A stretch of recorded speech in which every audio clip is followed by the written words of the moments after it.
Viver juntos uma grande emoção. Sentir no peito uma explosão de amor.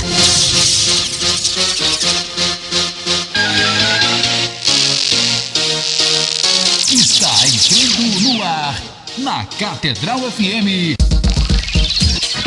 Deus é 10. Com o Padre Jordão.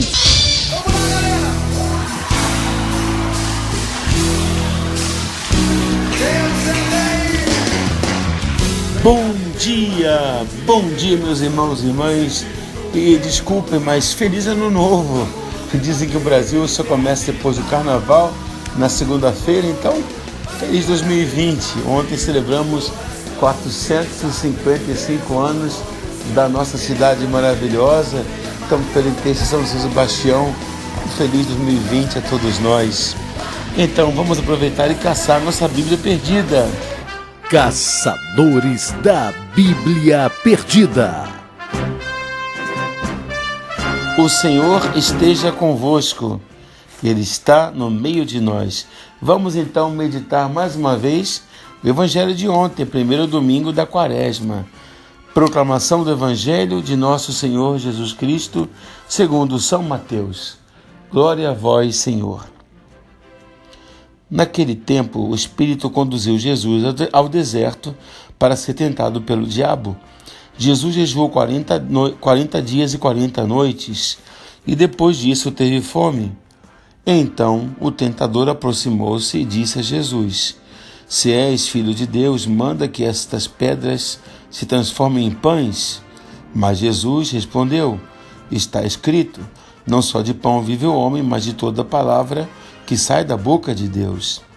Então o diabo levou Jesus à cidade santa, colocou-a sobre a parte mais alta do templo e lhe disse: Se és filho de Deus, lança-te daqui abaixo, porque está escrito: Deus dará ordem aos seus anjos a teu respeito, e eles te levarão nas mãos, para que não tropeces em alguma pedra.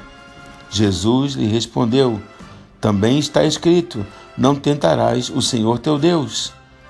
Novamente o diabo levou Jesus para um monte muito alto, mostrou-lhe todos os reinos do mundo e sua glória, e lhe disse: Eu te darei tudo isso, se te ajoelhares diante de mim para me adorar. Jesus lhe disse: Vai-te embora, Satanás, porque está escrito: Adorarás ao Senhor teu Deus, e somente a Ele prestarás culto. Então o diabo o deixou, e os anjos se aproximaram e serviram a Jesus. Palavra da salvação. Glória a vós, Senhor. Queridos irmãos e irmãs, entramos no chuveiro e ao invés do banho restaurador, saímos mais sujos do que havíamos entrado. Ligamos a TV e muitos ficam em pânico com as notícias e as imagens de pessoas com máscaras e manchetes alarmantes. Num dos estados da federação, policiais cruzam os braços, deixando a população à própria sorte, enquanto o senador da República é alvejado ao dirigir um trator contra seus próprios eleitores. Mal acabamos de pagar a água mineral e já vamos nos endividar com álcool gel. Assim começamos a Quaresma, chamados a ouvir os sinais dos tempos em sintonia com Jesus. Somos levados e chamados por Ele ao deserto para, no silêncio da nossa alma, saber mais que ver e ouvir, interpretar os sinais dos tempos. Venhamos e convenhamos, não existem dias iguais na nossa vida, como não existem quaresmas iguais. Embora recordemos os acontecimentos da história da salvação, celebramo-lo no aqui e agora da nossa vida, no hoje de nossa existência, iluminado pelo mistério divino que se faz presente em nosso dia a dia. E a liturgia celebra sempre o agora de nossa vida, iluminado pela luz da eternidade. Um simples vírus mutante pode muito bem nos lembrar a fragilidade de nossa existência, como é efêmera e passageira agora desse mundo. A qualidade da água que consumimos, fruto da degradação do meio ambiente e da irresponsabilidade de quem tem o dever de zelar pelo bem comum, mas também de cada um de nós nos recorda que não temos todo o controle da nossa vida. As circunstâncias, as pessoas com quem convivemos, nossa realidade, o bem ou o mal, opção de cada um, e mesmo a ação do inimigo que nos rodeia como leão a rugir, procurando a quem devorar, como o apóstolo Pedro nos exorta, e a quem devemos resistir e firmes na fé, tudo isso forma um contexto que nem sempre podemos controlar. De fato, viver supõe tomar decisões, e assim é para todos nós, e também foi para Jesus, porque Jesus foi tentado. A tentação é uma prova e faz parte da vida, é consequência da nossa liberdade. Sim, Jesus foi tentado pelo diabo. A existência do inimigo é evidente. O Evangelho fala disso com certeza, embora muitos não acreditam nele. Pior para eles. E nós nos perguntamos quais são os meios preferidos do inimigo. E o relato das tentações é uma resposta clara a essa pergunta. Vamos tratar das tentações como as estações quaresmais. A quaresma é um tempo de caminho. Lembremos, por exemplo, as chamadas Via Crucis, o tempo que os judeus caminhavam do êxodo rumo à terra prometida, as chamadas estações quaresmais. Então primeira tentação. O inimigo propõe transformar as pedras em pães. Por quê? Ele parte do pressuposto de que uma vez assegurado o pão, está seguro. Tudo está seguro, tudo está tranquilo. Assim como muitas pessoas pensam, é a mentalidade do materialismo, segundo a qual se alguém enche o estômago, todo homem fica satisfeito. Lê do engano. Infelizmente, a mentalidade generalizada é a visão da vida em torno da qual nossa sociedade se move e cujo resultado é, meus irmãos, resultado é corrupção, é injustiça, o comércio das drogas, das armas, a prostituição, a depressão, a vida noturna e orgias de todos os tipos, o comércio das armas. Por que acontecem tantas armas de vez em quando para vender drogas? É triste isso. Cristo responde, está escrito, o homem não vive somente de pão, mas de toda palavra que sai da boca de Deus. Obrigado, Senhor. Com essa resposta nos lembraste que o objetivo da vida não pode ser somente os bens materiais, o dinheiro, o bem-estar. Precisamos de tudo isso. Mas nos lembras que os filhos, por exemplo, não se educam multiplicando as satisfações e divertimentos. Mas ainda a raiz da inquietação humana é tolo e insensato aquele que enche os filhos de coisas e não de valores. A longo prazo, esse caminho produzirá rebelião.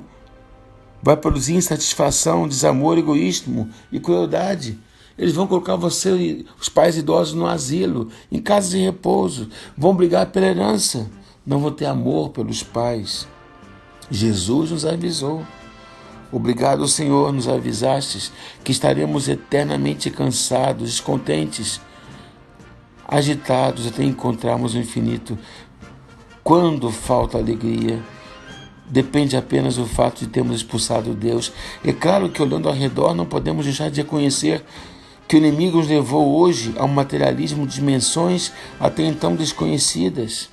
É urgente que nos interroguemos e nos deixemos julgar pela palavra e nos permitamos ser corrigidos por essa palavra.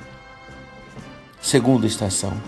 Então o inimigo levou Jesus à cidade santa, colocando-o no pináculo do templo e disse, se és o Filho de Deus, lança-te daqui, porque está escrito, aos seus anjos ele dará ordens sobre ti e eles o carregarão em suas mãos para que teu pé não tropece numa pedra. Qual o significado dessa proposta? O que está oculto atrás disso? É a tentação da impaciência, que adora resultados espetaculares, grandiosos e imediatos. A tentação de quem gostaria de resolver problemas sem sofrer e mudar o mundo sem esforço, sem fadiga. Tudo num passe de mágica. Pare de sofrer. certamente não é a estrada do bem. Por esse motivo, um dia Jesus vai dizer: o reino dos céus é como um grão de mostarda, menor entre as sementes. É uma tentação para todos nós. Gostaria que o mundo mudasse em alguns dias, que nosso trabalho tivesse resultados imediatos, que nossos sacrifícios produzissem frutos imediatos, mas não. Há que esperar, e esperar exige paciência. A paciência requer sacrifícios, e o sacrifício precisa de fé. E esse é o caminho de Deus, o caminho da pequena semente. Terceira tentação é a proposta do poder como o primeiro valor da vida, um valor colocado antes de Deus, no lugar de Deus. Não é desmirar a proposta do inimigo. É uma tentação absurda, mas o orgulho humano geralmente se move no absurdo. É a última tentação, a última tentativa do inimigo, é a arma mais sutil que ele possui. O que o ser humano não é capaz de fazer pelo orgulho. Às vezes, sacrificamos pelo orgulho as coisas mais importantes da vida. Pelo orgulho pode estar disposto a sacrificar a própria felicidade. O orgulho é a mais terrível e perigosa fraqueza do homem e a mais terrível armadilha do inimigo. A resposta de Jesus é imediata e indignada. Vá de retro, Satanás. Vá para longe, Satanás. Está escrito: adorarás o Senhor teu Deus e só a Ele prestarás culto. Deus não é um patrão inquisidor, mas um pai. Adorando a Deus não se torna escravo, mas filho. Um dia Jesus de fato vai se ajoelhar. Vai se ajoelhar para lavar os pés na humilde atitude de servo. Jesus recorda a Satanás e seus seguidores com esse gesto que a grandeza diante de Deus é medida apenas em termos de amor, de doação e de serviço. Ah, se Satanás entendesse isso, não seria mais Satanás. E se nós entendêssemos isso, também estaríamos seguros diante das tentações do inimigo, das tortuosas tentações do demônio. A todos abençoe-vos Deus Todo-Poderoso, Pai, Filho e Espírito Santo, e até amanhã fiquemos na paz do nosso Deus, que é 10. Amém. Catedral FM apresentou Deus é 10. Com Padre Jorjão, Deus é 10.